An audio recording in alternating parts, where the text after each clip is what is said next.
This is kind of a guy we've talked about a lot this offseason and over the last few weeks. Well, go back about over a month ago where JD said there's only one left tackle in this draft that he wants that would be worth it. And it was this guy named Josh Simmons from Ohio State. And then a couple days ago, it was reported the Chiefs, I don't know if they have met with him yet or it was reported they are meeting with him, but the Chiefs have met with or are meeting with Josh Simmons. This would be by far the highest rated left tackle the Chiefs have met with. All the other ones are undrafted, mid-round guys. None of them are the caliber of Josh Simmons as where he's supposed to be. So JD, we talked about a couple weeks ago. Albert Breer reported the Chiefs were likely they want Josh Simmons and they want Connerly, but likely those guys are probably not going to be there. Now that Brett Veach has been listening to the Chief Concerns podcast, and now it's cemented that they are interested in Josh Simmons. They listened to JD's stamp of approval on Josh Simmons.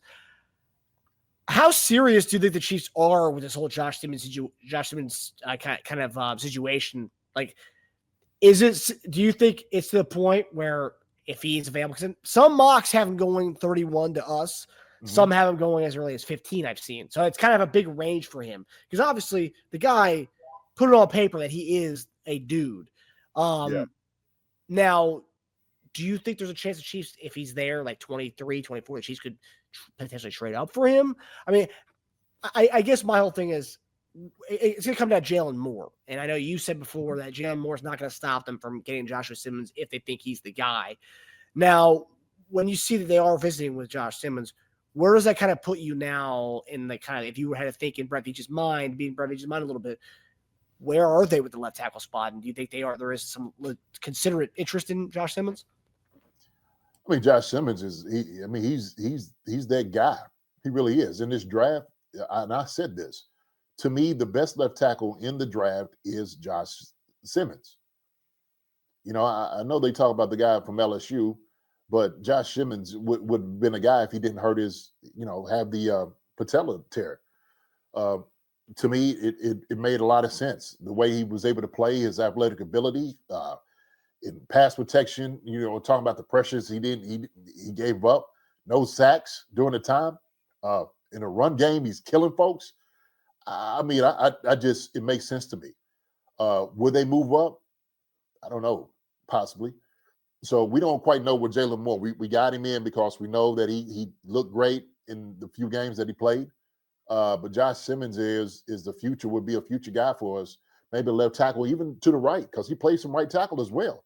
So there's a lot of things you could talk about how he could fit into what we do offensively. But I do believe bringing him here, they are very serious. If he is there, I think they will take him. I don't think there's any doubt in my mind that they will pass up on a Josh Simmons. I can't see that happening. Do you think he even falls to 31? Because that's the thing. I've seen so many, right? Like I said, right? And like you said, the guy doesn't get hurt. He's a top 10 pick. Now, a lot of teams know that as well. It's like, oh, well, this guy was going to be a top 10 pick. I'm at pick 14 right now. Our tackle situation, maybe the guy's off the books in 2 years. Maybe we get that guy now. Potentially, I mean, the guy's got the talent there, right? I mean, but I've seen some people who commented on our YouTube videos, JD, and it said, no way, I'm staying away from Josh Simmons, even if he's there at 31 because of the patella injury. What do you say? You've dealt with a lot of knee injuries in your career. I mean, you almost, your career was almost kind of put on hold because of knee injuries. Mm-hmm. Is that something that you're like, oh, patella injury? Yeah, I'm off that because some people, like Achilles injuries. Achilles injuries, like, ooh, that's pretty detrimental. Patella injuries, obviously there's severities to every injury, but with patella injuries too, there's different severities to it. Now, what do you think about that injury? Is that like, that's very worrisome? Look, this injury in itself came out of nowhere. It's not like he has a history of being injured. So for me, would I take a guy as talented he is in that he is? I would. I think Joey and also Pono disagree with me. Just talking about it. But if he comes back and he plays well, you give him time because we already got a guy there, Jalen Moore, that is already a starter, and you let him heal up. I think you do take a chance. We've seen other guys who've had the same injury come back and play just as good. That's what I had to look at. You had to look over the history of the NFL, the guys that have actually came back from these type of injuries and played, at a high level. And there's been a few of them that's been able to do that. There's been a few of them. And so, because I recognize his talent, how good he is, the technology is different. It's different. It's better medically. Uh, he may be able to come back with no problem. No problem. The question is, do you do it in the first round? Everybody's asking that question. And a lot of teams are saying yes.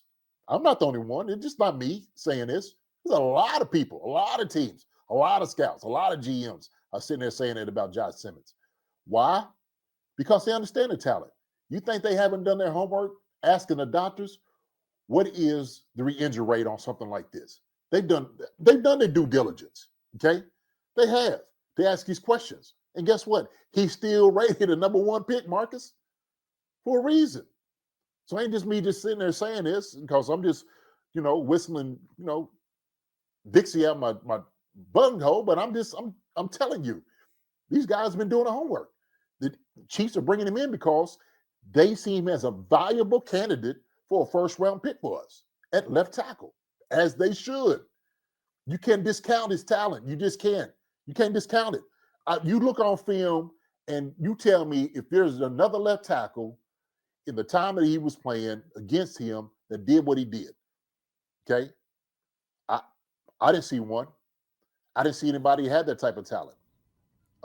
Looking at his numbers here, upon transfer to Ohio State, he switched to left tackle position and accumulated over 1,100 snaps of experience throughout the last 2 seasons.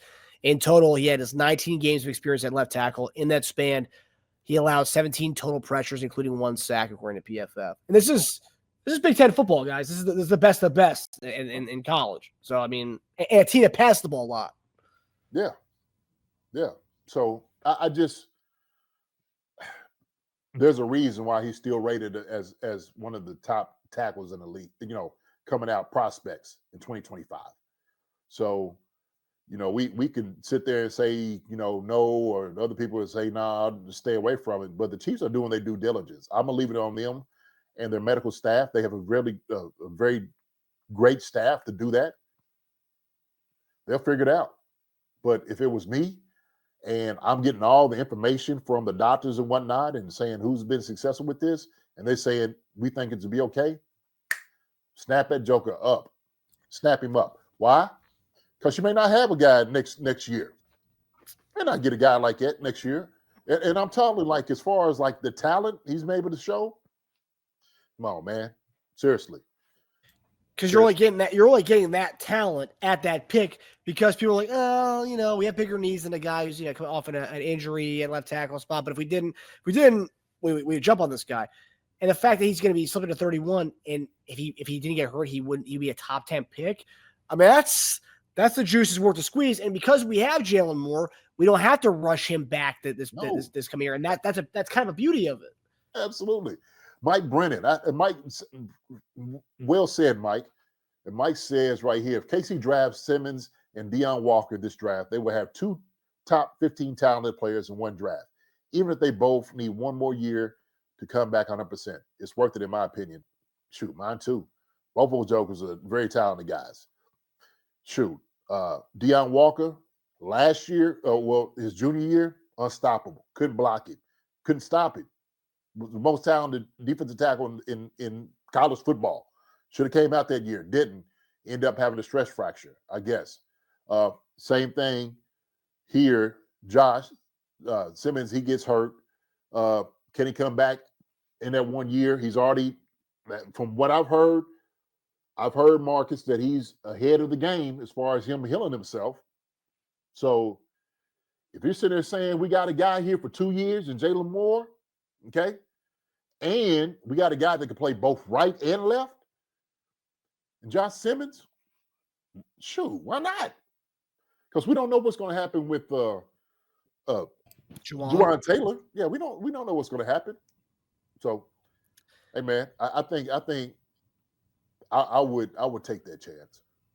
100%. I mean, when you see him being brought in for a visit with us, because of the medicals, and also too, I think what highlights this and what kind of makes this, illustrates this as more a meaningful visit is the fact that all the other tackles we've looked at, these are all guys who are like 3rd, 4th, maybe undrafted type guys. This is the only one that's like a premier left tackle, and I say premier anywhere from 15 to 31, essentially, in the draft. What do you think this visit's about? Is this more seeing where you are medically kind of visit? I mean, if you had a guess. I mean, yeah, medically, but also too, they want to see where he is mentally in the whole process as well. So if you're ready to go and your mind is sitting there saying like, hey, look, I'm ahead of the game. They know he's a go-getter. They know he's a positive guy that absolutely exudes confidence and is taking everything serious because they want to know how, his professionalism too. They're like, yeah, man, we like this guy. Gives all the right answers, the way he acts and he carries himself, his demeanor. Shoot, we'll see. This is a guy who was not going to be a problem, who's going to get on the things he needs to get on. Under Brown said, chief concerns. Here's the red herring. What if this was a play to get Buffalo to draft Josh Simmons so the Chiefs get the true person they want? Hey, Under Brown, I'll say this. If the Chiefs had to play those type of games, what's the point? What's the point?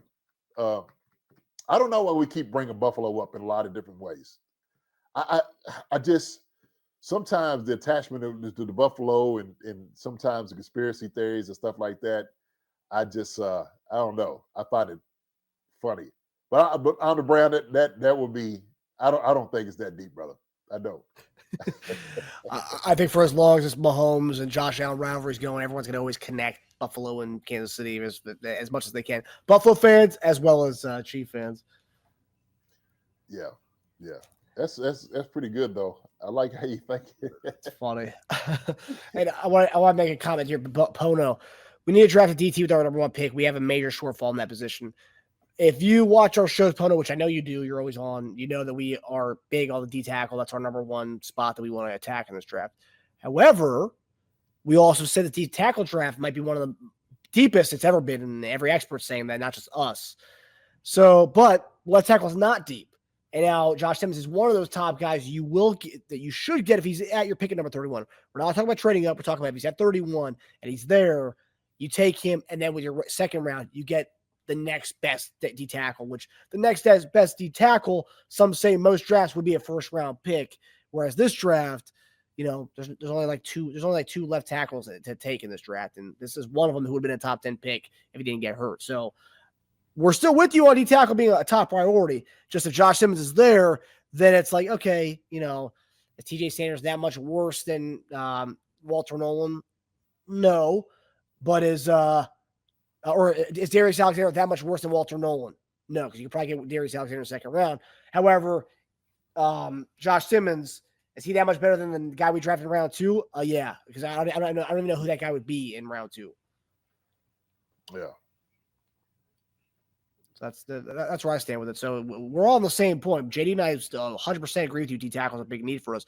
But if Josh Simmons is there, a talent like that, you don't pass up. That's a juice that's worth the squeeze.